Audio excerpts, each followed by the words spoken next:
म्हणजे ह्याचा अर्थ जयंत पाटील घाबरलेला आहे. चोऱ्या केलेत हे सिद्ध होतंय ना.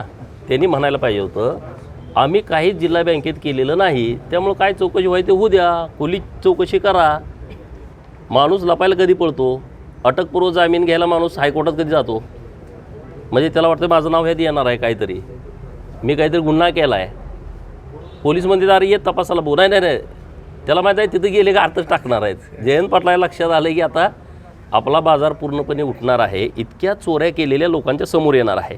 आणि जिल्हा बँक एवढी मोठी सक्षम बँक आहे. टक्केवारीवर तुम्ही लोन देताय, टक्केवारीवरती तुम्ही लोन देताय. कर्नाटकमधले कारखाने महाराष्ट्रामध्ये ऑफिस दाखवता, जिल्हा कार्यक्षेत्र सोडून तुम्ही कर्ज देता. आता विशाल पाटलांना कर्ज दिलं, कुठल्या बेसवरती दिलं सांगा ना तुम्ही. विशाल पाटलांची जी पूर्वीची संस्था आहे ती थकीत आहे. एकदा थकीत असल्यावर तुम्ही कर्ज कसं काय देताय? नाही आम्ही प्रॉपर्टी घेतलं कशासाठी? कारण काय? 270 कोटी रुपयाचं कर्ज तुम्ही देताय काय? तुमच्या काय बापाची प्रॉपर्टी आहे होय? तुमच्या घरातलं देत आहे? शेतकऱ्याचे पैसे आहेत, सभासदांचे पैसे आहेत. हे सगळं येणार आहे. चौकशीला ते घाबरलेत कारण आता माजी न्यायमूर्ती महोदय यांना चौकशी अधिकारी म्हणून नेमलं आहे आणि लवकर चौकशीचा अहवाल येणार आहे. ते न्यायमूर्ती एकदम कडक आहेत. त्यामुळं आता ह्यांना कळालं की आता आपण हायकोर्टात जाऊया, काहीतरी पळवाट निघते का बघूया, कारण पळवाटा काढण्यामध्ये हा माहीर आहे. प्रशासक येणार यावर तुम्ही ठाम आहे? हे बघा, बाजार कमिटी सरकारनं निर्णय केला. या राज्यामध्ये 64 तालुक्यामध्ये बाजार कमिट्या नाहीत. आता बाजार कमिट्या त्या तालुक्यात नाहीत. सरकारचं धोरण आहे ना, भूमिका आहे ना. तिथल्या शेतकऱ्यांना स्वतःचं एक विक्री केंद्र असलं पाहिजे, स्वतःच्या मालकीचं बाजारपेठ केली पाहिजे. आणि त्या नियमाचा आधार घेऊन सांगली, कवठे मंकाळ आणि जत या बाजार समितीचं विभाजन केलं. मग ह्यांना काय पोटात दुखलं? का पळाले कोर्टात? नाही हे थांबवा कशासाठी? कारण काय? तुमचा इंटरेस्ट काय आहे यामध्ये? जर जत तालुक्यातील लोक म्हणत असतील आमची बाजार समिती वेगळी करा, तुम्हाला काय अडचण आहे?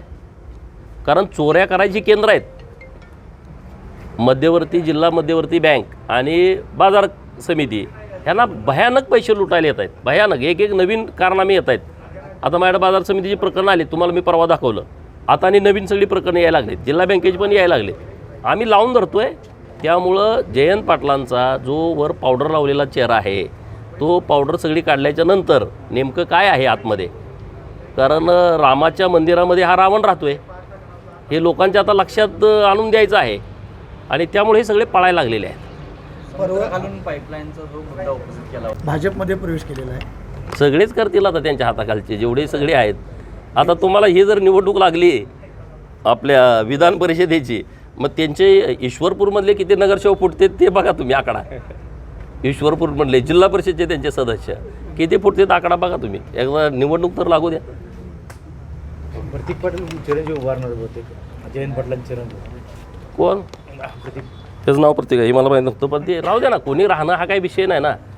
महाविकास आघाडीच्याकडून कोण उमेदवार राहील आमचे नेते देवाभाऊ आणि महायुतीतले नेते ठरवतील. आमचा कोण उमेदवार असेल तर आमच्याकडं मतं चांगली आहेत आणि त्यांची लोकं खूप, मला तर फोनसारखे येते त्या लोकांचे, काय निवडणूक कशी आहे काय. मी म्हणणार आहे अजून नाही, देवाभाऊंचा निर्णय आल्यानंतर कळेल कोण येतं आहे, मग आपण सगळे लागू कामाला.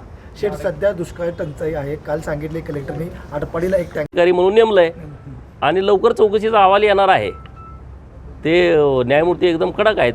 त्यामुळं आता ह्यांना कळालं की आता आपण हायकोर्टात जाऊया, काहीतरी पळवाट निघते का बघूया, कारण पळवाटा काढण्यामध्ये हा माहीर आहे.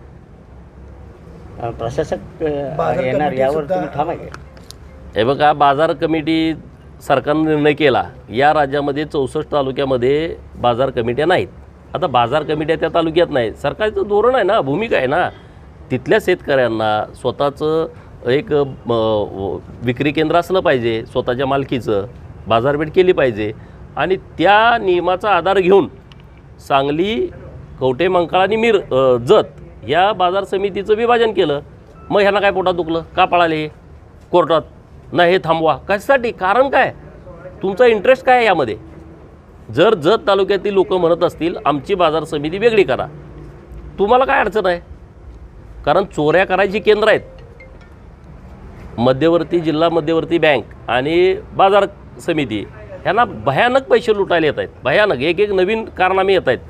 आता माझ्या बाजार समितीची प्रकरणं आली, तुम्हाला मी परवा दाखवलं. आता आणि नवीन सगळी प्रकरणं यायला लागलीत, जिल्हा बँकेची पण यायला लागलीत.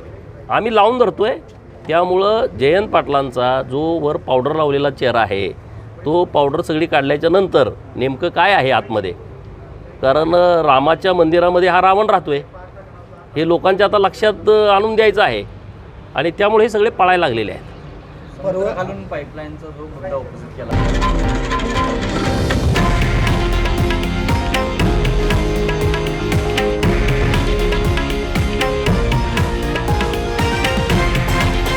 हे आहे देशातील नंबर 1 न्यूज नेटवर्क आणि आपण पाहत आहात TV9 मराठी, एकमेव.